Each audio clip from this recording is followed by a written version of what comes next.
This episode of Super Pulp Science is brought to you by the Merry Krampus Zine Fair, a special event brought to you by Prairie Comics Festival in Winnipeg on Saturday, December 14th, 10 a.m. to 4 p.m. Free to attend.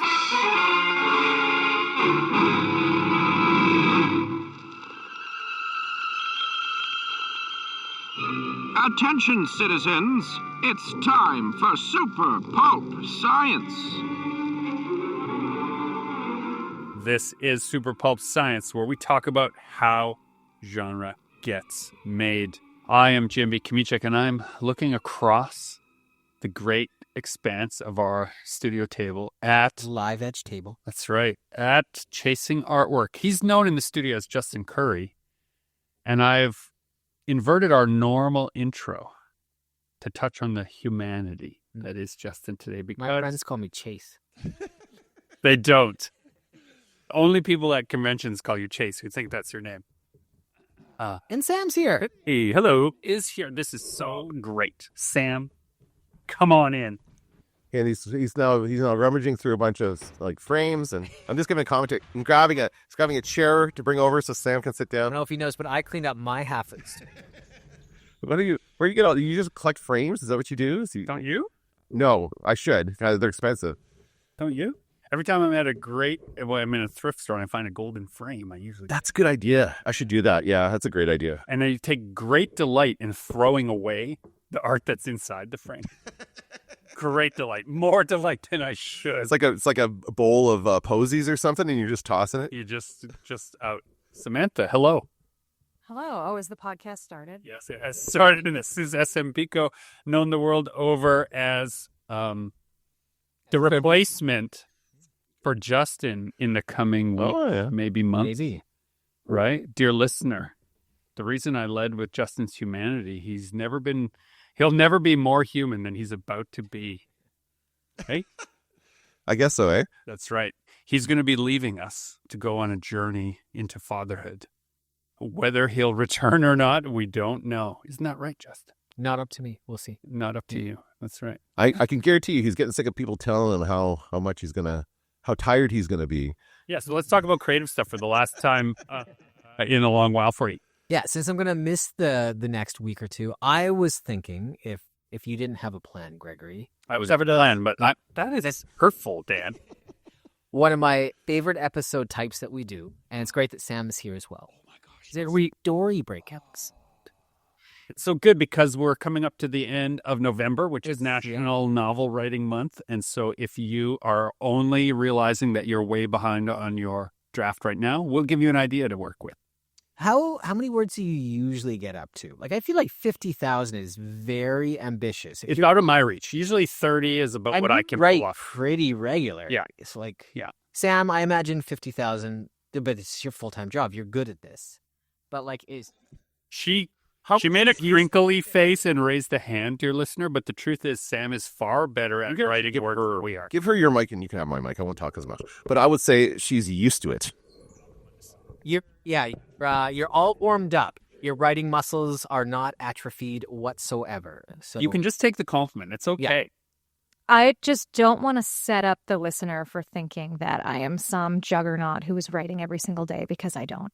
I'm good at, I guess, writing in volume because I just have a clear picture in my mind and I just keep going. But I would agree with Gregory that 30,000 words a month is probably more where you would like to be. And that sometimes if you say, oh yeah, I'm going to aim for 50, I'm going to aim for 100, you can be setting yourself up to not write anything. Yeah, I think so. Hold on, let me clarify. I think 30,000 words for me is possible as a sprint, as a regular daily input, but I normally can't do that. Like, I'm not... Special occasion, like 30,000. Yeah, like, so for the month of November, I make a special effort to do that. And then every now and then, for the last number of years, I end up with a draft of a thing that I then decide whether I'm going to do something with or not. Right? And so sometimes they develop and sometimes they don't. But I like to tinker with a manuscript long after. So unlike what Sam described as having a really clear vision, I have kind of a rough sketch that I end up in my draft, and then I have to go back in and fill it in. That's a nice way to warm up, I find. If I'm sitting down at the keyboard and I don't have a clear idea of what I want to play out next, I'll go back and start revising and tweaking and fixing what I've done before. And then by the time I get to the end of what I've written, I know what comes next. Interesting. Mm-hmm. Okay, so you want to do a story break? I want to do a story break, and maybe we could use our engine of the world engine of the inheritance. Yeah, hold on. Let me flip. So for the dear listener that is unfamiliar with this story engine that I'm talking about, Gregory and I at the Ottawa Comic-Con this year came up with the concept of an alternate reality that when you die, your body can be rendered down into specific traits. So he made a comment when we were walking through the rain that my sense of direction has worn off. The rain has washed away my sense of direction. And that kind of spawned this like, well, what if you got your sense of direction from your grandpa and if it was distilled into a bottle? Oh my God. So how do you what other traits can you get out of your ancestors? And then so this whole thing kind of spawned, but that was the ask of this world. When people die, their bodies can be rendered down to characteristics. Go. So that's what I've been working on for. I'm ready for this in a way because that's what I've been working on for my November novel. Is a story which is tentatively titled "The Mysterious Elixorium of Versamix William, the Killer of Vapor Street." Jesus. Working title. That's basically my plot. Sometimes when I'm working on the title of my book I'll write the plot as the title and then I'll figure out the title after. So it just locks into my head what I'm supposed to be working on as I think about it. So my story started with an alchemist discovering the process for the very first time. Right. Kind of. Right. Okay, well, sorry, I'm going to talk. Let's move it forward then and have it this is now a well-established practice. Okay. And so then the characters live in the world in which this is going to be. This is escaped away from Gregory's work as well, so it can be untouched by our brainstorm fresh. Yes. All right. Okay, so what is the equivalent year then? The early 1900s, I would say. Let's trains are a thing.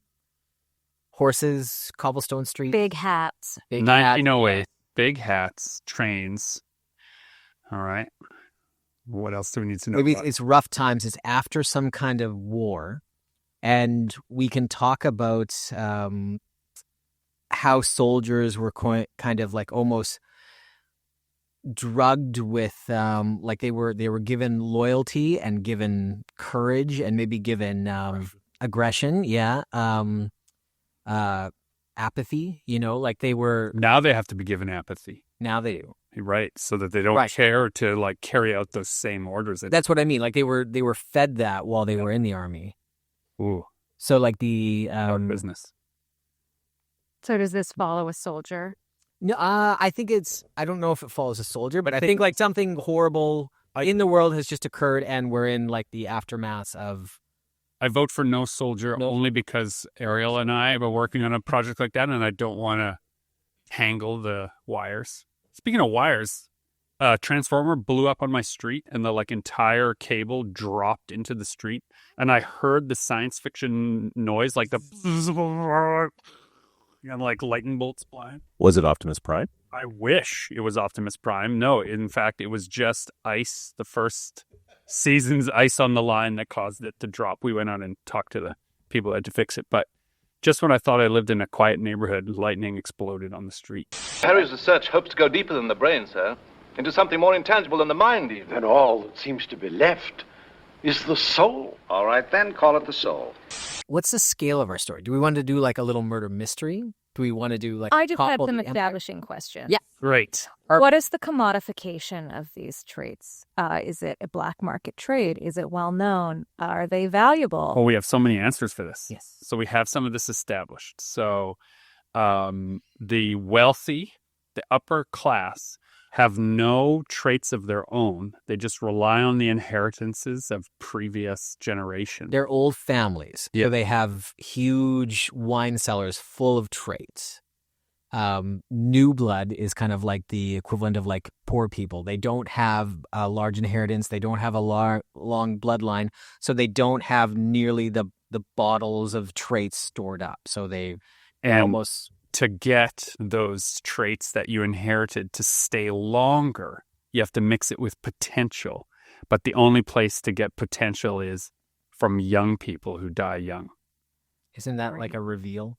Well, I don't know. But that is like that's a world mechanic, is that. So the rich aren't mining the poor for potential or for. Well, we not imagine there's a black market. Not inheritance, but inherent traits. There are stores that sell traits. They're very expensive. You can't get a lot of them. Like it's a government controlled substance. There's no like black trait market, or is it an alleyway? Someone's what- got a blanket full of traits, and then the cops come and they You don't know what the trait is. Yeah, that's right. Want to buy some confidence? That is the opening line of our story. Dan gave us the opening line. Also, because distilling these traits is a very volatile, very intricate process. And so if it's done poorly, you get confidence that's, also kind of mixed in with crippling self-doubt.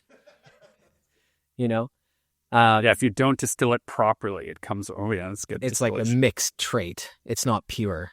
And so maybe that's why the government needs to be involved, is because what it takes to actually do this properly is... Well, then the question is, as long as you're world building, the question becomes, what is the inciting incident that caused the government to believe they needed to be involved in this? Like, it had to be so bad that a ministry had to... The war? Tell me more.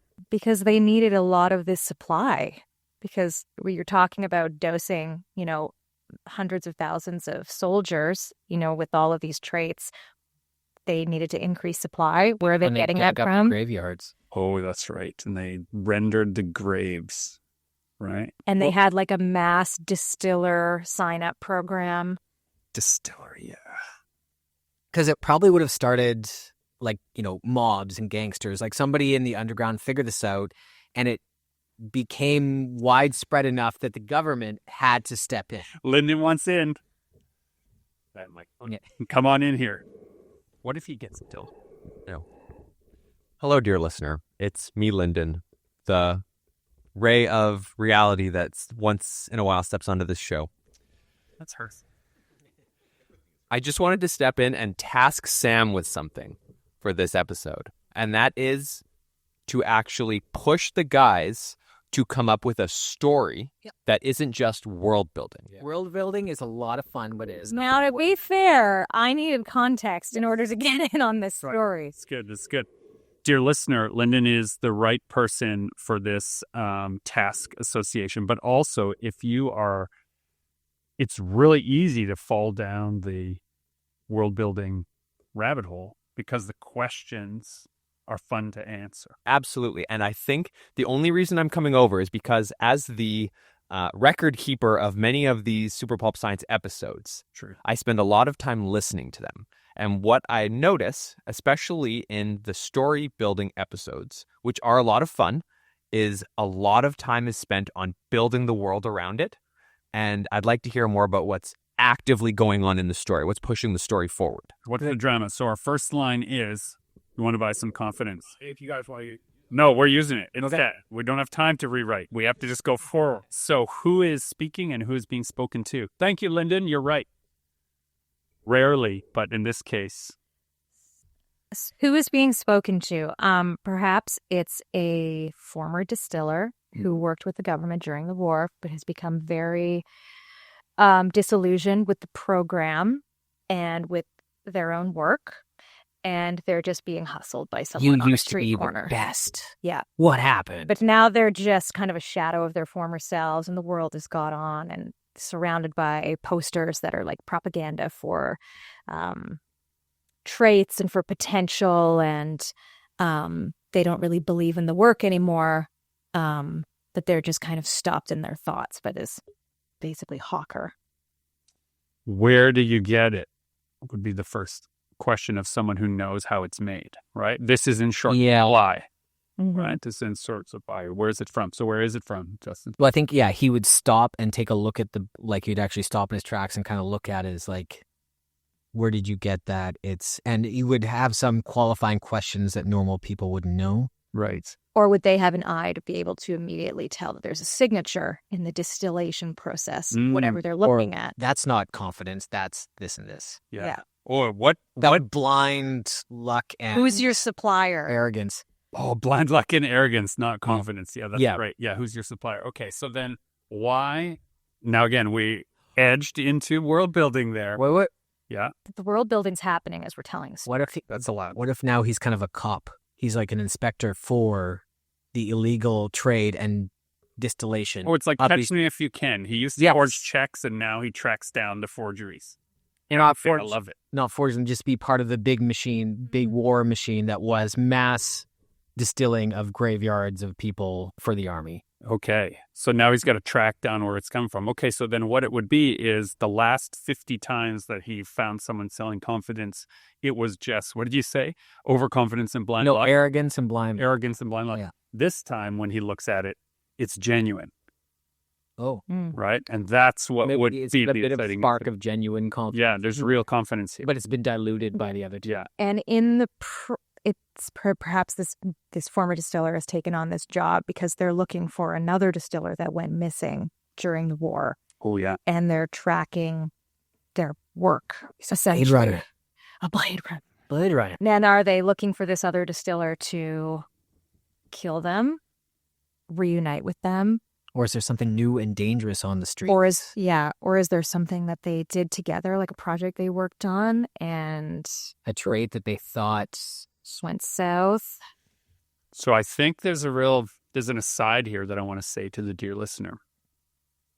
Carl Jung would mention that it's important to know your archetypes if you're going to explore certain ideas. That's what we're doing. When we invoke Catch You If You Can and we invoke Blade Runner, it's so that we have a shorthand as a group to zero in on the idea. Those are the serial numbers you have to file off when you're doing your second draft, but there's absolutely no problem, dear listener, if in your own draft you typed just like Blade Runner in brackets so that you remind yourself what it is you're trying to do. You can't leave that in there. You're going to have to come up with your own idea eventually, or at least express it in a different way, but perfectly allowed. Okay, so in this type of story, typically, we have this one character is going to give us a clue or something to send us to the next character, Mm-hmm. right? So the shady hawker in the alley has something he's not supposed to have, has something mysterious, something new, we're not sure yet, but something in that interaction is going to lead us to our next set of characters. So our inspector is our main character so far, our POV character. So the inspector goes from the hawker. Who does the hawker say he got it from? He bought it in a batch. He bought it in a batch from somebody. There was 30-some bottles, and one of them had this original Why does he label. give this out? Does he get violent with them? I'd like it to be like a falling off the truck kind of situation, where it's like there's a big company that does this, and it's like the best company. It's like the Apple computers of these distilleries. Oh, so he recognizes the bottle is from. Yep, it's like a certain brand of this thing, and so it's like, oh yeah, it's the newest stuff from this company. It's just brand new. It's great. It's fresh from the Okay. But it's whatever. But the inspector actually looks at it and says, "Well, this isn't the usual product that I done." That's right. It's like a message in a bottle almost. Yeah. Okay. So here's my +1. The glass that the bottle is made from is what leads him to the Apple computer, like to the big group, the big distillery uses these. The seal has been broken and resealed with a seal I recognize. These other guys. Yeah. Yeah. Okay. So inspector then is now on the case. So he has to find out who made the bottle and who restocked the bottle. Yeah, if this was a movie, we're kind of missing a first act where we establish a bit more of his world and routine. We're not world building. I know, but I'm just saying we're jumping right into it. Because Well, we don't we're have treating stakes. we're treating this like a once land story. You Yeah. have the established world, and Yeah. you're just focusing more on the character's journey, and they're just in the world, and you're just learning about the world as they're moving through it. So if you're an inspector tracking down these weird distillations, what else is going on in your life that is of interest to a reader, that makes it, as Lyndon would say, a real story instead of just a world building? This person is also addicted to these substances themselves. So that I was just gonna say, a level of desperation where they're not only like a dog with a bone with this because it's their career, but also they have an immediate need that they have to fill. by tracking this down. And maybe they want to get to the source so they can get more. So our inspector needs that confidence. So he is using his authority to like shake down these guys, but he's looking for the real stuff for himself. You should see my buzzles flying when I whirl my pot. Smile when you sing. Be happy. Be gay. No, we shouldn't be so thrilled by giving our character addiction, but dear listener, when a character is capable of suffering, we feel empathy for them, and that flawed character is where we put ourselves. So I had like a weird thought, because we can play with emotions and things like regret and suffering in this world. Maybe he's dosing himself with regret because he doesn't regret the horrible things that he did. Oh, he feels he should. He should, and he doesn't. And so he's become addicted to regret.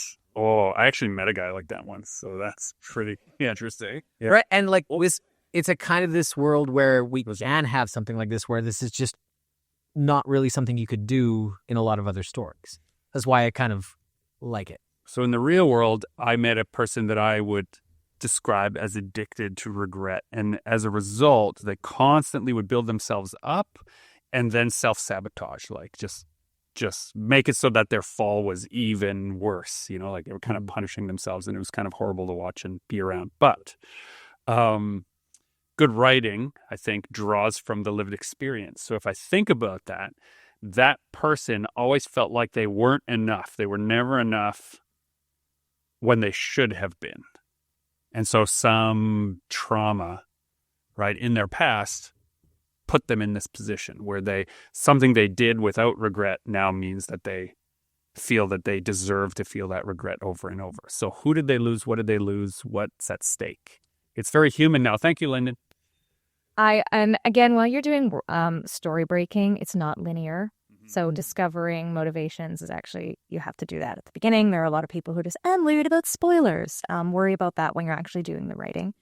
Yeah, this is not that. But maybe this distiller was working with a partner, whomever, maybe they recognize this signature and whatever they're seeing in this hawker, and they want to find them because they have discovered a way to do this process to the living. Instead of the... Okay. Super unethical. What happens next then? So we've kind of started off, and he found this hawker, he found this thing. Things seem low stakes. Mm-hmm. Things seem like, buy the books, okay, it's like a little bit of this, a little bit of that. A bunch of like, nobody's found this thing off But the does truck. he buy it? Hmm? Does he buy it? No, he would confiscate it, right? No. Like, does he buy the story? Oh. No. So I think, does he buy the product and take it with him? Yeah, Or I would does he say just- he takes that guy in and then interrogates him to get his supplier. Yeah. Right. Something like that. And then where he goes next, whatever the supplier or the shop, it should be like some little rundown distillery near the edge of town that's like kind of not of note, not a big one. He goes into it. It seems abandoned. He goes into the basement, and it opens up into a huge, large-scale production of something much, much bigger than what he thought he was going to find. He's stumbled upon something big. It's like those shacks in the jungle that it turns out the cartels have their entire distilleries underneath Like the them. stairway down to an airplane hangar-sized cavern. Or Breaking Bad. I would feel it probably, I don't know, I feel like it would probably be a front though. You'd want to have just like a front, then it's not actually a distillery, but then he gets into it and he discovers something much bigger beneath. And also I would like to It's a hat shop. Tall hats. It's So you started with tall hats, yeah. It's tall hats. And the distiller is the hatter. I would say that he wouldn't arrest this guy. I like my just 'Cause he's consent full would to be, the brim. he would just act like he actually is an addict. He would buy it and he would just leave the guy alone because he wants to do this on the down low, especially if he is a person in an official position. We would want to draw attention So to what you he's start off with him doing this transaction as if he's a shady person, and in the next scene it's revealed that he's actually somebody of authority, and what he did he shouldn't have been doing. Yeah. Sure. And then instead of turning it in, like his own, the own structure of his authority is like, hey, did you follow up? He says no, he denies it. No, haven't found them yet. And His the straight edge partner.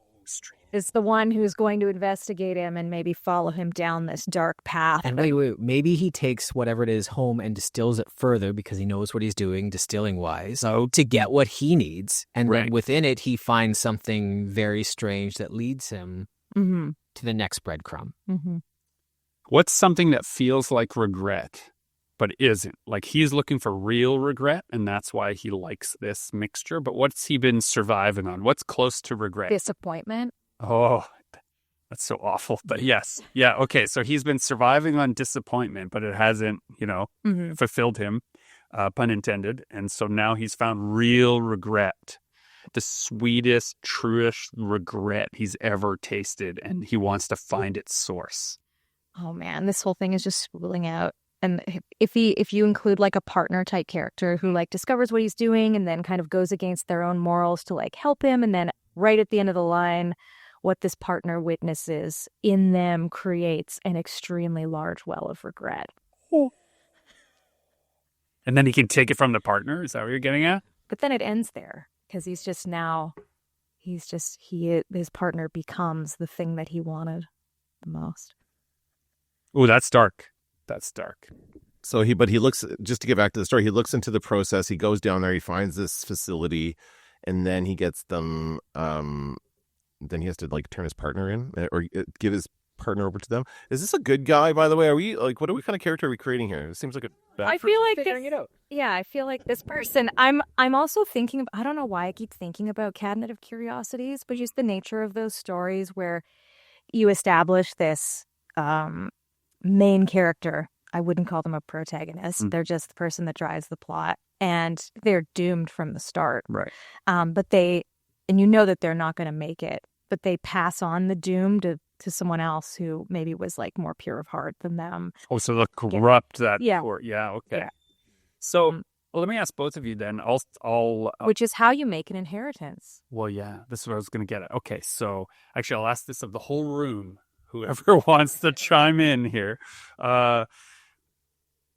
When you approach a story that is so thick, inculcated with metaphor, how do you not confuse the audience with what is supposed to be the metaphor and what is supposed to be the actual? And how do you write using, we often use metaphor and simile to flower the writing, but if we mean two things already, adding that in will make it confusing. How many hats on hats? Yeah, there's a hat on a hat, right? Instead of a tall hat, we've got two scoops. How would you approach that? You're someone who does a lot of like magic building and a lot of world. There's layers. I would just worry about the story. I would just worry about the rules and the mechanics you've established, and then find your own meaning through it, and then allow your reader to find more meaning, their own meaning, instead of just, and this is what it means. And they died. The end. Yeah, do you think does this feel like a short story? Like we're already in like the third act and we're about to... Yeah, it feels like a short story. Yeah. So if it's a short story... It's got to end up with them both being like tied down to be distilled. Yeah. And like maybe our main guy gets away and then has to make a decision. Like, do you want what your partner has or the partner has to make the decision? Yeah, right. So my mind goes in two places. Like number one is like if the person is discovered this network that has got this new quote unquote distillery technology, addictive substance, and is addicted to it, they have a lever on him, right? And so offering him what he wants by offering up the partner, right, to keep the only him other person as their that knows creature. about this. Yeah. When he goes up to this front, he was supposed to go alone, and the partner, because he's a good partner, like followed him. He's like, I've got your back, I'm here now. Yeah. You weren't supposed to be here. Yeah. Mm-hmm. But a proper betrayal would be, I think, that the apparently straight, if it's a short story, you need a quick twist. The apparently straight edge partner, right, is in fact the one providing them with the real regret. He finds the broken, old, addicted soldiers, seems to be a straight edge, isn't a user, and he brings those people to this distillery. And ending his like the main character who is like this addicted inspector, taking whatever or distilling him down, it creates more regret in the straight edge partner. So it just is like a never ending well. Yeah, I had because you put Cabinet of Curiosities in my head, the end of, if this was in a Cabinet of Curiosities, they'd lock him in a cell with a way to distill himself down into regret. So he's just beating himself and slowly withering away to a husk.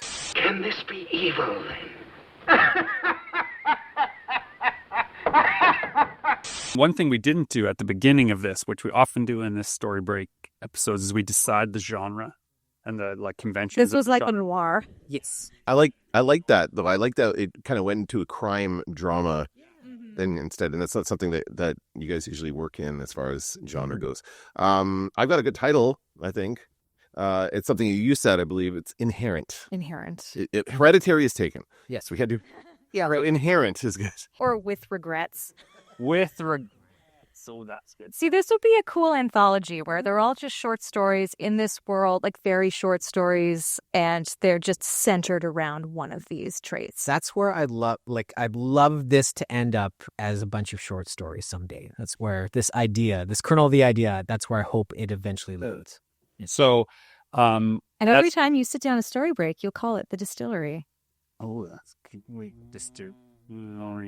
Publisher. Yeah, but they don't have any vowels in their name, so we're fine.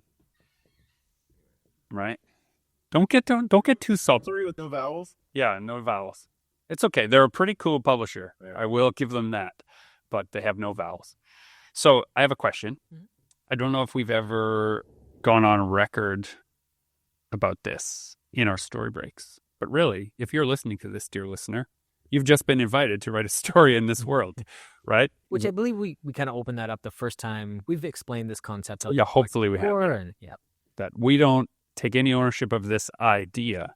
And you can't really own an idea, only its individual expression. So because at the studio, we believe that ideas are useless and it takes a lot of hard work to actually finish a story. And there's not very many people who will actually take it and do something with it and actually finish it. That's right. So if you are one of those people, hats off to you. Hats off to you. Tall hats off. And double hats. Okay, so then I have some clarifying questions. I want one of you to tell me then succinctly the plot of this story so that we can, since we got it sort of together quickly and tightly, we can do some second draft or mental we could game. Move on to another one. We could do either of those things. Since it's your last podcast for a while, what would you like to do? I wouldn't mind moving on to another one. Like this one, I think was a great warm-up one. How are we doing for time, Dan?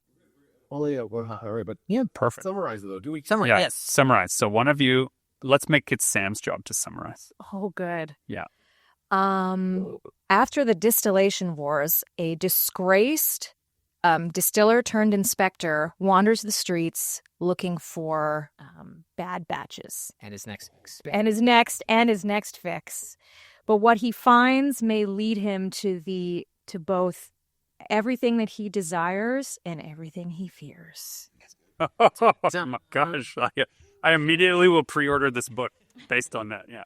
The Bad Batch and his next fix. That was a great. It's another great movie, The Bad Batch. Now that we have, how does it end though? That's a good back of book. But if we're doing the full deal, you guys had you said he either is stuck in an endless loop of distilling himself into himself. Which is what he wanted, right? That's what he wants. Or what was the other one? They both end up being sucked for their essence or whatever. Not in a nice. Or his partner is tricked him into being the one that gets distilled. Yeah. Or he makes a deal with the bad guys and distills his partner and leaves with a bottle of what he wanted to get from his partner, the regret from his partner. Oh, right. Yeah. So I think there's a couple. There's a couple of choose your own adventure. Although, choose your own adventure gets pretty litigious about their copyright and trademark. So we mean that in the colloquial sense, not that you should use it. Yeah, so like we say Kleenex, but what we really mean is tissue. That's right. Please don't come for us. Yes, don't come for us. World building question. Physical traits, can you distill that, or is it just like strength? Yeah. I think if you're going to go magical, like alchemical that way, you have to, so that you could have a frail old man who keeps draining the strength of his victims. And so he's unstoppable. Can we talk about that story? But he looks like a frail old man. He looks like a frail old man, but he's like the unstoppable juggernaut in the arena. Justin's excited. That's our story. All right, this story is called Sticks and Stones. Oh, I love it. Great. Yeah. Because I'm made of sticks and Justin's made of stones. So No, you're made of sticks, but you're strong as stone. So do you think in this like all the short stories that we come together, do you think, Sam, like you were saying, each one should center in on a specific trait? I think that's a good starting point, and using established things in it that maybe you have talked about in other stories that are just kind of coming to light. It depends on if this were an anthology and you want it to be chronological in terms of how things are being developed, or you just really want these to be character studies set in this world. that second one, I think, is what Lennon would vote for. Well, because those are also just, as a reader, they're just fun to slide into. It's like you're putting on a meat suit. That's, I mean, relating to characters, certainly. Yeah. Slip into something warm and comfortable. Like, for instance, if you're going to go into this, old man with super strength, but he's hiding it beneath his guise of, what we're seeing outwardly. Are you going to add in little details from this story that you just did, Inherent, where there is now an underground operation of distilling the living? I like distilling the living. I'm into that. Scary. My mind wandered for a minute to not distilling the living, but like I think in kind of the lore of this world that we've set up, it's kind of a newer discovery that you can distill people into these characteristics, right? Well known or not? Well, it's become well known now, but before this, there was graveyards, like there was graveyards in our world. And so when this was discovered, the grave robbing would be a huge thing, right? Mm-hmm. So I was envisioning like a brother and sister or two brothers that have set up kind of like a minecart operation underneath a graveyard and are stealing corpses, distilling them the best they can and selling them. But they dig tunnels kind of like underneath. Yeah, like digging under to the safe. Yes. Right? Yeah. But they're digging under the graves. Yeah, right. I love it's that. Like little maze network of and they're that's good. Pulling out the bottoms of the... And they're not very good at distilling, so they can only get broad traits. Like, are you a good person or bad person? And have they come to the end of their supply and now they're maybe in a new place looking at a new graveyard, but the graveyard is kept by this frail old man. And they think, oh, he's going to be a light touch. That is great. Okay. And maybe he allows them to think that, he's weak and he allows them, to do their little operation in order to... Spider. He lures them in. Okay, and so then when they are... Get their strength? Yeah, well, when they... Exactly. So they get to the bottom, like they're underneath, they've dug their little tunnel, and they get to the bottom of one of the, like, tombs or caskets. And the sister looks to the brother and is like, hey, man, the bottom of this has already been pulled off. Like, what is going on here? And they pull it out, and it's a fresher body than should be there. Because it's the old place where he puts them. And in this world, are graveyards then privatized, and it's just kind of you go and you have your dead buried there, and maybe they also have like a distillation operation attached to it, so that families can be like, oh yes, I'm getting my father's trait. Right? Maybe it's only, but it's all like for the poor. There's a spigot at the top of each grave that you can come and draw from, kind of like. Yeah. So this is like horrible. This is like a graveyard for the poor. Right. Right. So it's the technology.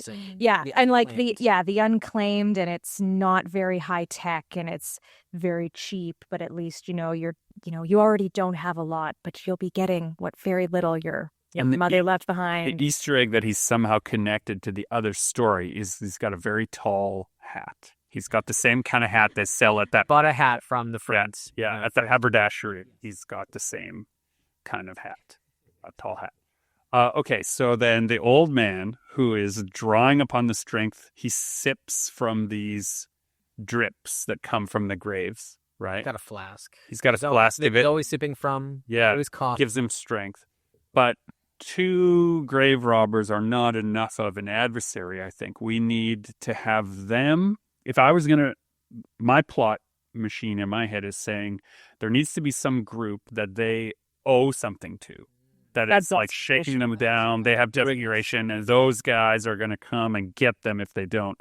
And then that way we can have a way for them to discover those guys broke in, folded up, like some horrible thing is happening to them, and it turns out it's the old man. And maybe in that moment, there's a little bit of humanity where they feel like, oh, we got to save whatever's doing it to these guys. We got to save that old man and we got to get out of here, right? They think it's a monster. Or they think it's something. And then that is why they seek him out and then fall completely into his clutches. Dr. Jekyll's a good man. Yes, Dr. Henry Jekyll. Is it? Yes. And a fine gentleman, too. Different than any man you might know. Will there be like a gap there where then they discover that it is the old man and maybe one of them escapes and is like, okay, well, I've survived this ordeal, but then they're like, I have to go back for my brother. And like, then it's like the last one standing, or like the sister, like the last one standing versus the old man. And how is she going to beat the old man? Yeah. So what beats strength that you have readily available in... Is it cunning? I think so, right? And maybe that's the only trait that these two like have in abundance, because that's how they've survived, doing this little like minecart maze thing beneath graves. So then maybe that's what they inherited. They have their father's cunning or their mother's cunning. More than cunning, I like luck. Luck and cunning. Okay, so maybe that's what the old man thinks they have. And then that's the twist at the end. She says, no, it's cunning, and she's done something terrible to it. Poisoned his flask. Because it's not luck, it's cunning. What could she poison his flask with that she would have in abundance? That you could get from a graveyard of distilled desperate for people. Fear. Oh, and Suddenly, fear cripples he's strength. too afraid. Yeah, he's too afraid to do anything. Yeah. Guys, I love this setting. Yeah, that's not luck, it's cunning.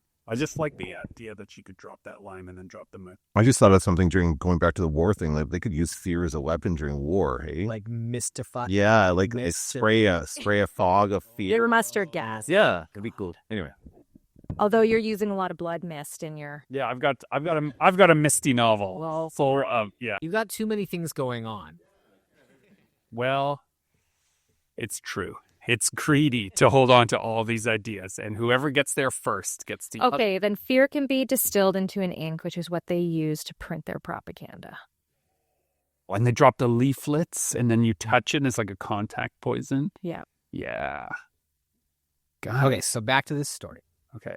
I want to know about the old man. I want to know more about the old man. So we've got or do you not need to know that much about him? Well, so this is my question. So this then comes down to the notion of... It's just Hemingway. It's just the old man in the sea. Well, this is... Okay, that's what I'm getting at. So like genre is about someone starts a story or picks up a collection and they know these are going to be horror stories, these are going to be fantasy stories, these are going to be whatever, right? You kind of know what you're getting. So what are the rules of our stories in this particular case with this old man? Is he the monster of the story, the unknown, the twist, the whatever?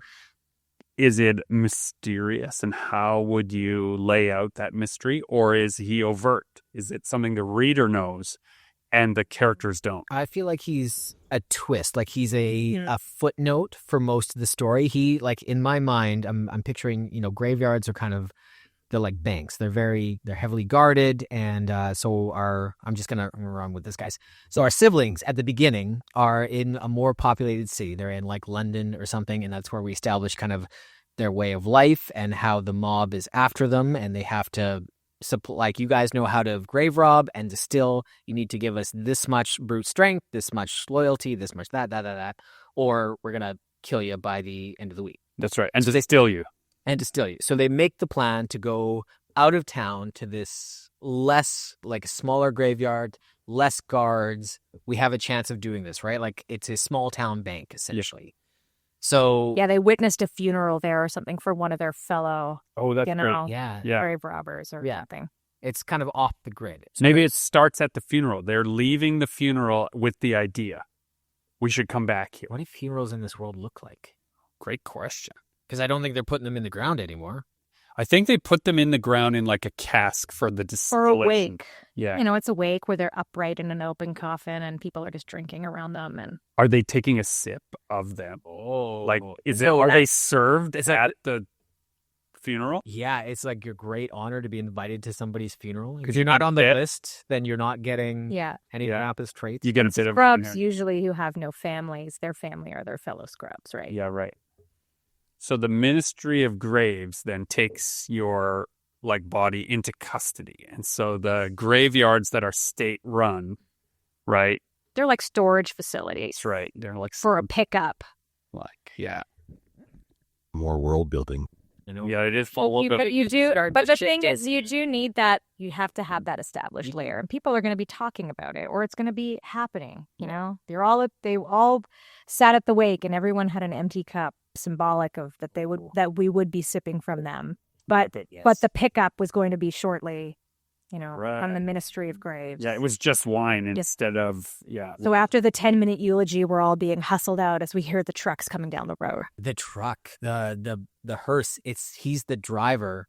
There's guards.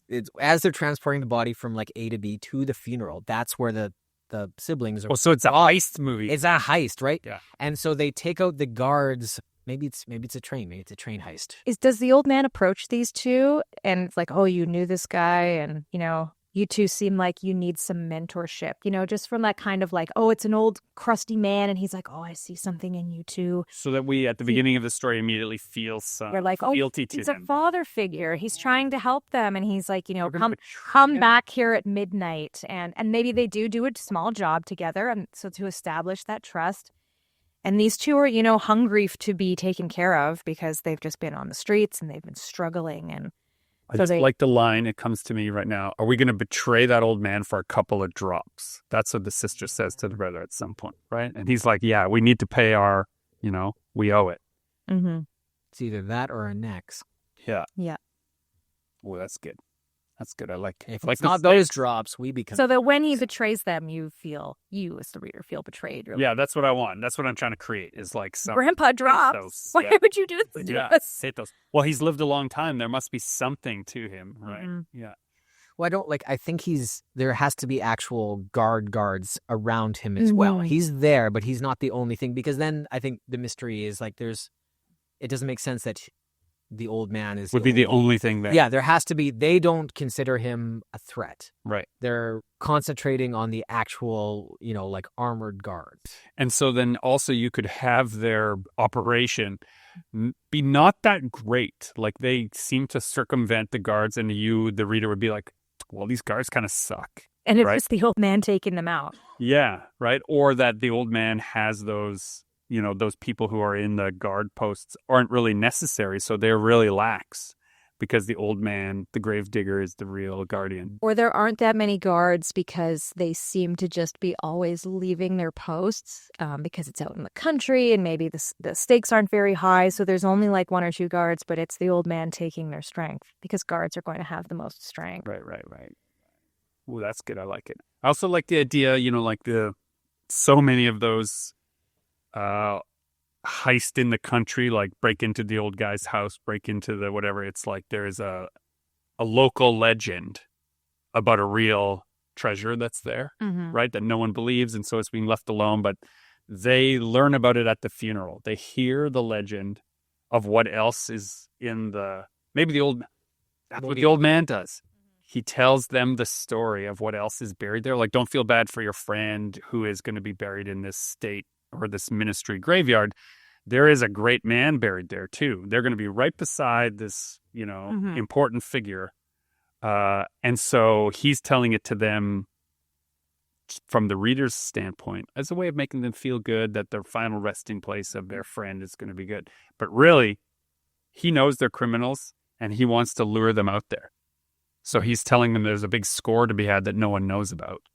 Right, who has been put to rest there and has not yet been distilled. Where are all these interactions happening? Is he a train conductor? Do we have vehicles? Is he a truck driver? He's a hearse. He's driving the hearse, I think. Driving the hearse? Yeah. It's got to be horse drawn. Horse drawn. Yeah. Okay. Mm-hmm. Yeah. Maybe he offered to give them a ride back into the city and they get to talking. Oh, I love it. So their friend is in the back and he's telling them about it and they're feeling sad. Mm-hmm. But really they take the ride because the gangsters showed up at the funeral. Mm-hmm. Okay, how about this? They're their friend, the way, like, you know, very iron-fisted government kind of thing. So even though their friend died and they were at the funeral, the government took most of it and there was nothing left. And so when the gang shows up to get what they're owed, Right. and there's nothing to give them because the government took it all. And that's kind of the inciting, well, you have to get the rest of it one way or another, or we'll get it from you.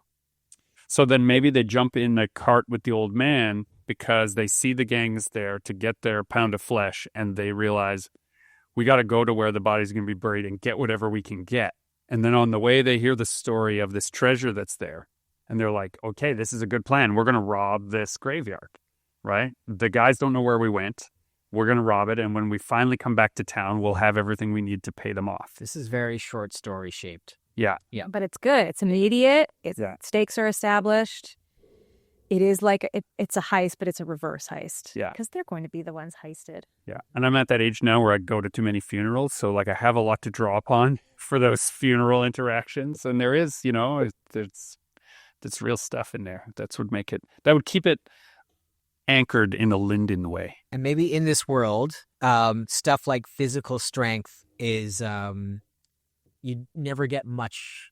Like, he has to have 'Cause you're already a crazy amount of it.